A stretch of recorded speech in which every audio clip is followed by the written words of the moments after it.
Wow. I am just so pleased that everybody's pulled together here today for this event. I walk out here and I have in my hand a picture of Ronald Reagan. I'm studying that a little bit. Who's with Ronald Reagan back in about late 70s sometime? Donald Trump.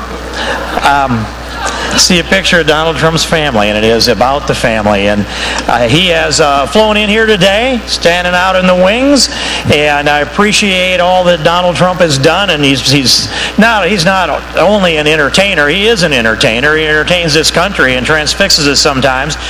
He's a regular spokesman on Fox News. He's a businessman, he's a billionaire, he's a TV personality, he's an author, he's an activist.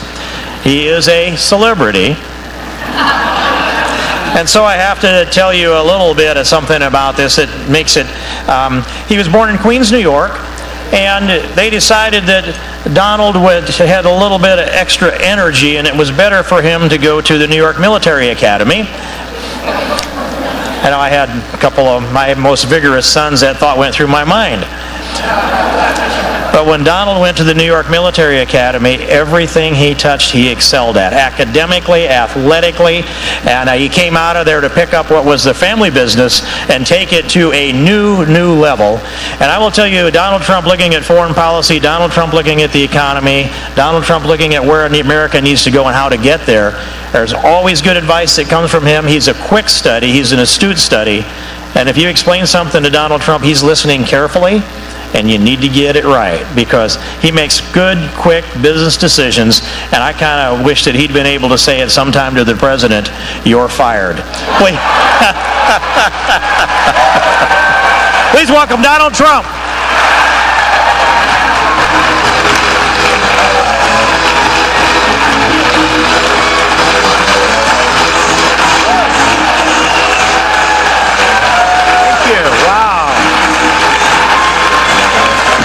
Thank you. Wow. Thank you so much. That's so nice.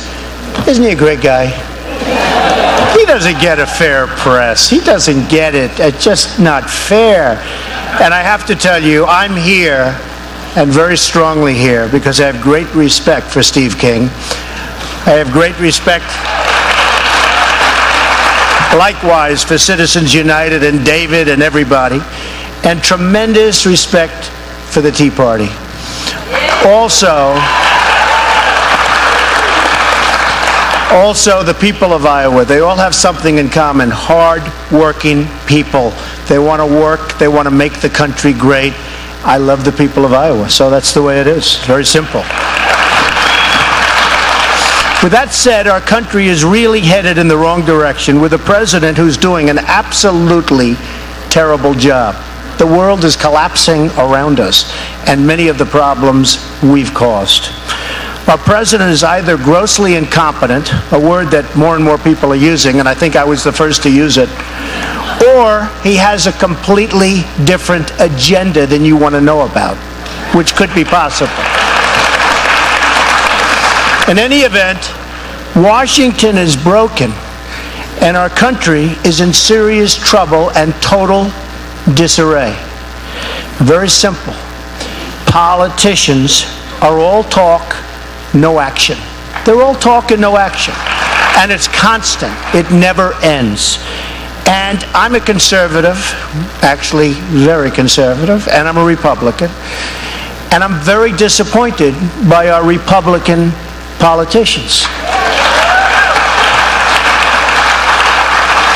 because they let the president get away with absolute murder. You see always, oh, we're going to do this, nothing ever happens. Nothing ever happens. You look at Obamacare, a total catastrophe. By the way, it really kicks in 16, and it is going to be a disaster. People are closing up shops, doctors are quitting the business. I have a friend of mine who's a doctor, a very good doctor, a very successful guy. He said, I have more accountants than I have patients.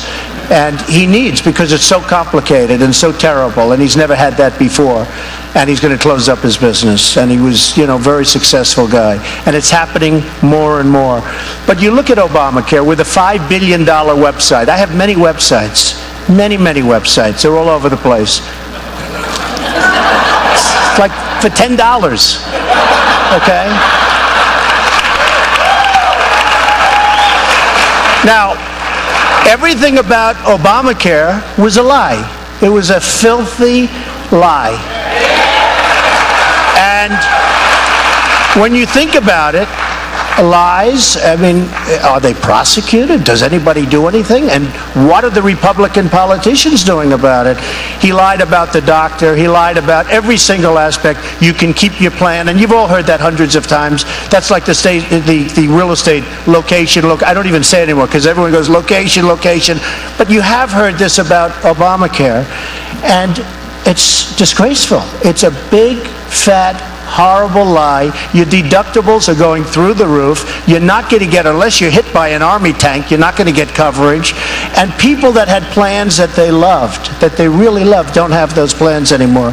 So it's a real disaster. And somebody has to repeal and replace Obamacare. And they have to do it fast and not just talk about it.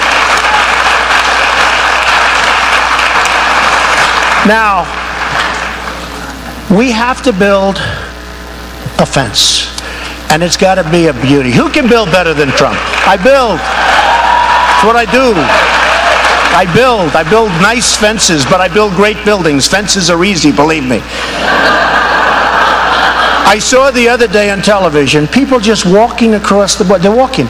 The military is standing there holding guns, and people just walking right in front, coming into our country. It is so terrible. It is so unfair.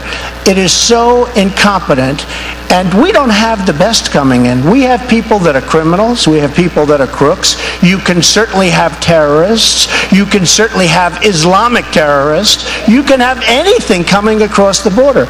We don't do anything about it.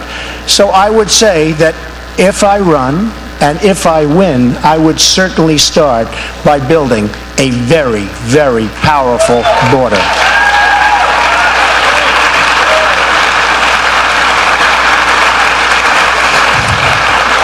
Again, the politicians talk about it, they do nothing about it. Benghazi, oh, Benghazi, Benghazi, everything's Benghazi.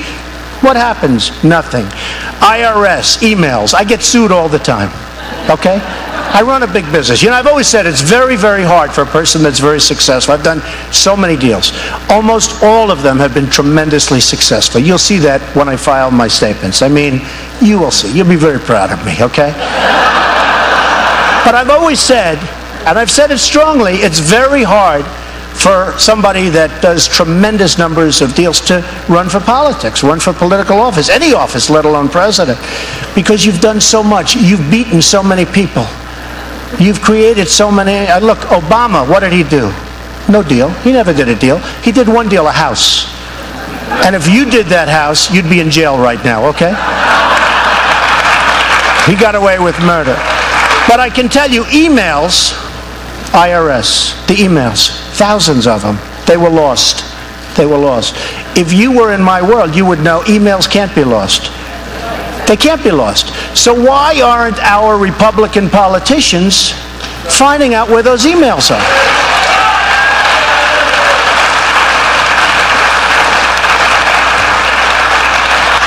They talk about executive orders, and they talk about immigration, and they talk about, oh, well, we have to stop the border. That's the end of it. Believe me, if I did something, you would have a border. That would be great. But they talk about it, and then you have a president that does an executive order. Nobody even heard of an executive order. He does it to let people come in. And nobody does anything about executive orders. Why didn't they go to court and ask for a declaratory judgment, which is something that when you know somebody's going to go after you, and when it's in writing, and he's been saying it for a long time. He said, I'm going to approve this and that. Why didn't our Republicans go in and get a declaratory judgment from the courts? Because you could have started the process 6 months earlier. Instead, they have a very weak lawsuit that probably by the time it's finished, I know so much about this, 6, 7, 8 years from now, everyone's going to forget about it. We'll be into a different mode, and our country will be further destroyed. So we have to do something. Jobs, China. I mean, I've made so much money fighting against the Chinese. One of the best deals I ever did was against the Chinese, and they respect me for it. And I know them. And they say, we can't believe what we're getting away with. We can't believe how stupid your leaders are. They tell me that. Now, they don't know I'm going to go on and make a speech about it, but why not? But they tell me that. And by the way, especially for the folks here that sell so much goods, I mean, the goods you sell are incredible. I don't know if you've been watching what's happening with the devaluations of so many countries. The euro, China is going crazy with the devaluation. I never thought they'd have the guts to do what they're doing. They are devaluing down to nothing. And what it's going to do is make it impossible for you to sell your product. It's going to make it impossible for you to compete. And they're getting away with it. And they wouldn't have even done it 2 years ago, but now they feel we're so weak and we have so many different problems all over the world that they can do it. But you watch this devaluation of all of it. I mean, the euro, China, Mexico, everybody is devaluing. And when you hear the dollar's getting stronger, it sounds good. You know, it's one of those things, sounds good. Be very careful. Be very careful. Because we're just going to lose more and more business to these foreign countries that really know what they're doing. They have it set. Don't forget another thing. China became the #1 economic power a year ago. That was unthinkable. To think that that was going to happen, it was absolutely unthinkable. So it happened, and it's very, very sad. Now, we spent $2 trillion in Iraq. We got nothing. They don't even respect us. They don't even care about us until they started getting their ass kicked. Then they call, oh, please come back and help us. You know, we want you out, we want you out. Then all of a sudden a new group forms, ISIS. By the way, you know how they formed? They took the oil. And for those of you that know and love Donald Trump, there are some of you. Have I been saying for 4 years, keep the oil? So now ISIS has the oil. And the stuff that ISIS doesn't have, Iran is going to take. So we get nothing. We have $2 trillion and we have thousands of lives lost. Thousands. And we have, what do we have? I mean, I walk down the streets of New York and I see so many wounded warriors, incredible people. And we have to help those people. We have to help our vets. We have to help our military. We have to build our military. And we have to do it fast. We have to do it fast. We have incompetent people. They put people in charge that have no clue what they're doing. It needs money. We have to make our country rich again so we can do that, so we can save Social Security. Because I'm not a cutter. I'll probably be the only Republican that doesn't want to cut Social Security. I'm not a cutter of Social Security. I want to make the country rich so that Social Security can be afforded, and Medicare and Medicaid. Get rid of the waste. Get rid of the fraud. But you deserve your Social Security. You've been paying your Social Security. And I like Congressman Ryan. I like a lot of the people that are talking about, you know, cutting Social Security. And by the way, the Democrats are eating your lunch on this issue. It's an issue that you're not going to win. You got to make the country rich again and strong again so that you can afford it. And so you can afford military and all of the other things. Now, we have a game changer now, and the game changer is nuclear weapons. We really do have to get strong, and we have to get strong fast. We can't let Iran get a nuclear weapon. Can't do it. Can't do it. We cannot let that happen. You know, in the old days, I would have said 100 years ago, 50 years ago, 30 years ago, pull out, let them fight each other. Here we are in Syria. We're fighting people that want to overturn Syria. Think of this. We're fighting ISIS, but ISIS wants to overturn the government. Maybe you let them fight for a little while, and then you take out the one that remains, okay? But think of it. Now think of it.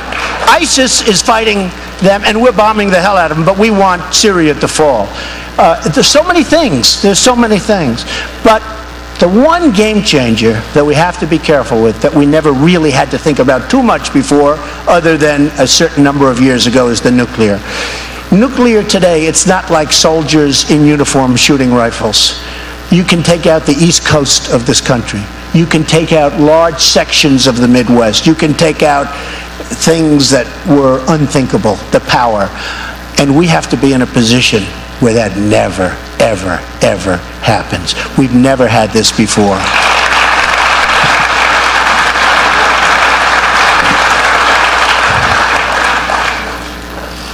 We have a situation in Afghanistan. We're spending tremendous amounts of money there. We're trying to do the right thing. We have leadership again. No leadership respects us. You know, leadership of other places never respect stupid people, okay? That's one thing you're going to find. The same thing is happening there. And I never knew that Afghanistan until a year ago or so. Afghanistan has tremendous wealth in minerals. Different.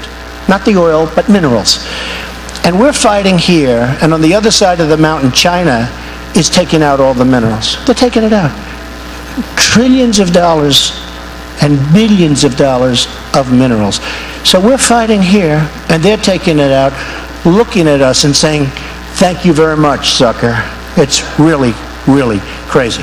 So we have to rebuild quickly our infrastructure of this country. If we don't, the other day in Ohio a bridge collapsed.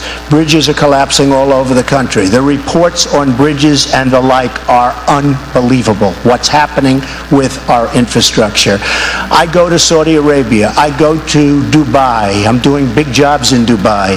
I go to various different places. I go to China. They're building a bridge on every corner. They have bridges that make the George Washington Bridge like small-time stuff. They're building the most incredible things you've ever seen. They're building airports in Qatar, which they like to say Qatar, but I've always said Qatar, so I'll keep it Qatar, what the hell. But they're building an airport, and have just completed an airport, the likes of which you've never seen. In Dubai, an airport, the likes of which you've never seen. And then I come back to LaGuardia, where the runways have potholes. The place is falling apart. You go into the main terminal and they have a terrazzo floor that's so old it's falling apart. And they have a hole in it. And they replace it with asphalt. So you have a white terrazzo floor and they put asphalt all over the place. This is inside, not outside.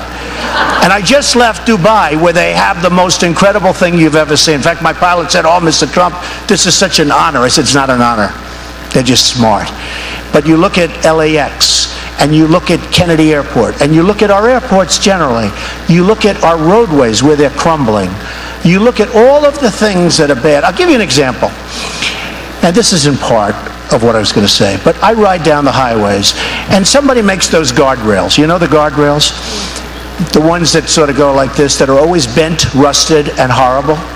Did you ever see more than like 20 feet, which isn't corroded or bent? Or the heat, if it gets too hot, it just crushes.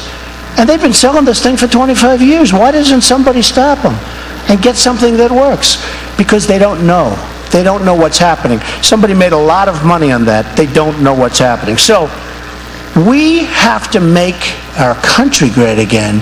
We have to rebuild our country, and we have a long way to go. We are just in such serious trouble because we owe so much money. Now, we owe it to the Chinese, a lot of it. We owe it to other countries. They're the ones that hold the debt. And then we give them money. We have countries that we owe money to, and yet we're giving them subsidies. I just ordered thousands of television sets. And between LG and Samsung, and I mean, you know, no American company comes to see and comes to bid. It's South Korea. And whenever they have a problem with North Korea, we send the battleships, we send the destroyers, we send our airplanes. We're going to protect them. What are we doing? Why aren't they paying us? Why aren't they paying us? What are we doing? I order thousands and thousands of sets all the time. For some reason, it's South Korea. You know, whether it's China, South Korea, but in this case, television's South Korea. And why aren't they doing something to justify what's going on? Now, we have a very important election coming up. We have a presidential election coming up. And we have some good people. Nobody like Trump, of course, but these are minor details. We have some good people. It can't be Mitt, because Mitt ran and failed. He failed. I mean, I liked him. Look, like him, dislike him, the 47% statement that he made, that's not going away. The Romney care from Massachusetts, not going away. What do you think they're going to say? Oh, we won't bring that up this time. It's not fair because it was a long time. That doesn't work. But more importantly, he choked. Something happened to him in the last month. He had that election won. And let me tell you something. That election, sort of like a deal maker that can't close the deal. I know many of those guys. They get it up to the 1-yard line. They go, I can't close it. And or a golfer that can't sink the 3-footer to win the tournament. And there are many of them. Most people are like that. I mean, most people are like that. You can't give somebody another chance, because actually I think this election is tougher to win than beating a failed president. I really do. I think beating Obama would have been a much easier one than the one that's coming up, which is sad to say, but true. So you can't have Romney, he choked. You can't have Bush.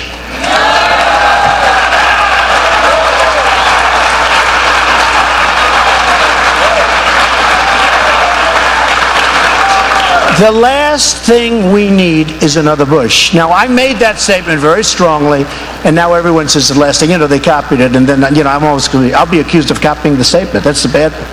But I said it. I was the one that said it first, and I mean it.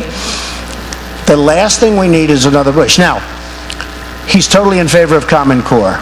That's a disaster. That's bad. It should be local and all of that. But he's totally in favor of Common Core. He's very, very weak on immigration. Don't forget, remember his statement? They come for love. I say, what? Come for love? You got these people coming, half of them are criminals. I mean, they're coming for love? They're coming for a lot of other reasons, and it's not love.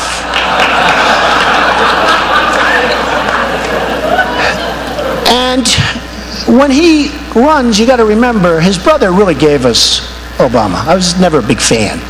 But his brother gave us Obama, because Abraham Lincoln, coming back from the dead, couldn't have won the election because it was going so badly, and the economy was just absolutely in shambles that last couple of months. And then he appointed Justice Roberts. And Jeb wanted Justice Roberts. And Justice Roberts basically approved Obamacare in a shocking decision that nobody believes. So you can't have Jeb Bush, and he's going to lose. Aside from that, he's not going to win. So Mitt and you just can't have those two. That's it. It's so simple.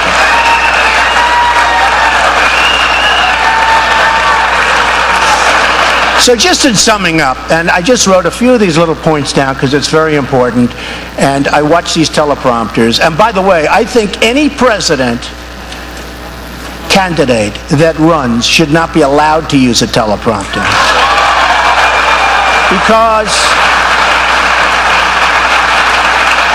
we got one that uses teleprompters, and people say, oh, he's so quick on his feet. He's reading it. I mean, give me a break. Everything's read. You don't really test the mettle of a man or a woman unless they can get up on stage and talk. And that's what we ended up getting, the king of teleprompters. But so when I look at these things here, I say, you know what? It's so much easier. You know, it would be so nice just ba ba ba ba ba, bing bing bing, no problems. Get off stage, everybody falls asleep, and that's the end of that. But we have to do something about these teleprompters. But in looking at the situation, I built an incredible company, and you'll see that. An incredible company, a wonderful company. I employ thousands of people, and I love doing what I'm doing. And in a certain way, I wish I weren't doing this.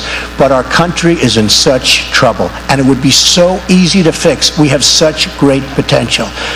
So if I run for president, and if I win, I would totally succeed in creating jobs, defeating ISIS, and stopping the Islamic terrorists. And you have to do that.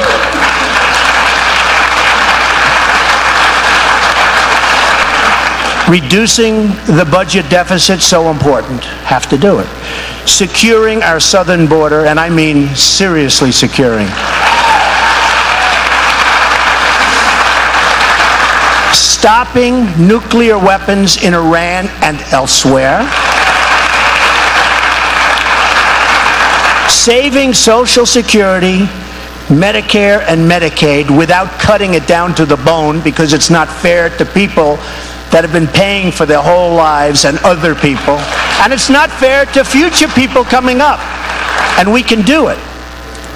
Repealing Obamacare and replacing it with something far better for the people and far less expensive, both for the people and for the country. And believe me, there are plans that are so much better for everybody, and everybody can be covered.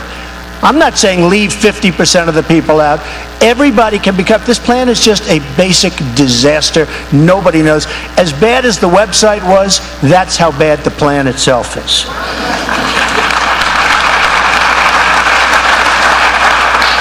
Fixing our country's infrastructure, our bridges, our schools, our highways, our airports, and that I can tell you, nobody's close to Trump. I just got best hotel in North America. I'm building, which is sort of interesting, think of this one.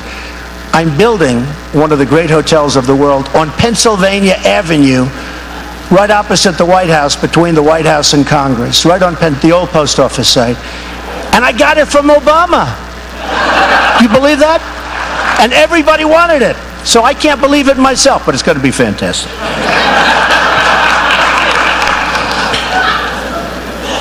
And so many other things.